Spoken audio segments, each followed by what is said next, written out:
வணக்கம். இன்னைக்கு தி enigma of Casper ஹாசர் அப்படிங்கிற ஒரு படத்தை பற்றி பார்க்க போகிறோம். இந்த படம் 1974 ரிலீஸ் ஆன ஒரு ஜெர்மன் படம்.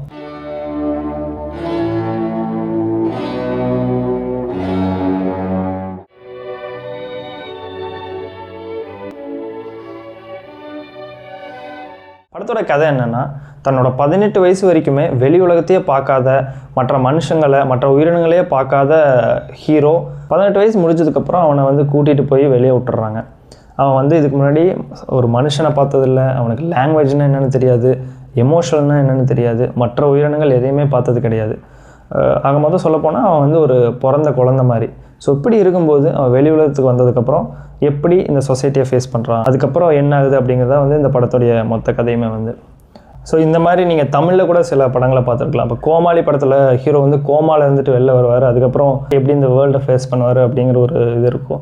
இந்த படம் பேச வர விஷயமா என்ன நான் பார்க்குறேன்னா, ஹியூமன்ஸ் நாம் ரொம்ப சிவிலைஸ்டு, ரொம்ப இன்டலெக்சுவல்ஸ் அப்படின்னு சொல்லிக்கிற ஒரு குரூப் ஆஃப் பீப்புள் தான். ஆனால் ஒரு ப்ரோக்ரஸ், ஒரு சேஞ்ச் ஒன்று ஏற்படும்போது, இப்போது நம்ம ஆல்ரெடி ஒரு பிலீஃப் இருக்குது, அந்த பிலீஃப் இல்லை, அது பொய், அது இப்படி இல்லைன்னு யாராவது ஒருத்தவங்க ப்ரூவ் பண்ணாங்கன்னா மோஸ்ட் ஆஃப் த ஹியூமன்ஸ் அதை அக்செப்ட் பண்ணிக்கிற இடத்துல இருக்க மாட்டாங்க. ஒரு சேஞ்சுக்கு எப்போவுமே ஹியூமன்ஸ் ரெடியாகவே இருக்க மாட்டாங்க. ஸோ இந்த படத்துலேயும் கூட அதை பற்றி தான் பேசியிருக்காங்க. நீங்கள் பார்த்தீங்கன்னா அந்த கேஸ்பர் கேரக்டர் அந்த ஊரில் இருக்க பீப்புள், அவங்களோட லைஃப் ஸ்டைலு, குறிப்பாக ரிலீஜன், இந்த எல்லா விஷயங்களையும் பற்றி தன்னுடைய டவுட்ஸை கேட்கும்போது அவங்கக்கிட்ட ப்ராப்பரான ஒரு பதிலே இருக்காது. இன்னும் சொல்லப்போனால் அவங்க ஏன் இந்த விஷயங்கள்லாம் ஃபாலோ பண்ணுறாங்க அப்படிங்கிற ஒரு சரியான ரீசன் அவங்களுக்கே தெரியாது. ஸோ இதெல்லாம் இருக்குது, நமக்கு முன்னாடி இருந்தவங்க ஃபாலோ பண்ணாங்க, நம்மளும் இதை தான் ஃபாலோ பண்ணணும் அப்படிங்கிற ஒரு மைண்ட் செட் தான் இருக்கும். இவ்வளோ விஷயங்களையும் கொஸ்டின் பண்ணுற ஹீரோ கேரக்டர் கடைசியில் கொல்லப்படுறான்.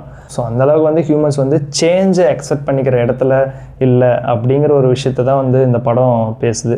இந்த படமே ஒரு ரியல் லைஃப் ஸ்டோரி தான். 1828 அந்த டைமில் இதே பேரோட கேஸ்பர் ஹாசரிங்கிற ஒரு பையன் நர்ம்பர்பர்க் அப்படிங்கிற ஒரு ஊரில், ஜெர்மனியில் இருக்க ஒரு ஊர், அந்த ஊருக்கு நடுவில் ஒரு பையன் கையில் ஒரு பேப்பரை வச்சுட்டு நின்றுட்டு இருந்திருக்கான். அவனுக்கு பேச தெரியாது, ஒழுங்காக நடக்க தெரியாது, அவன் ஒரு பிறந்த குழந்தை மாதிரி. ஸோ அவனை அந்த ஊர் மக்கள் கூட்டிகிட்டு போய் பார்த்துக்கிறாங்க. அதை இன்ஸ்பயர் பண்ணி தான் இந்த படமே எடுக்கப்பட்டிருக்கு. இந்த படம் யூடியூப்லேயே அவைலபிளாக இருக்குது.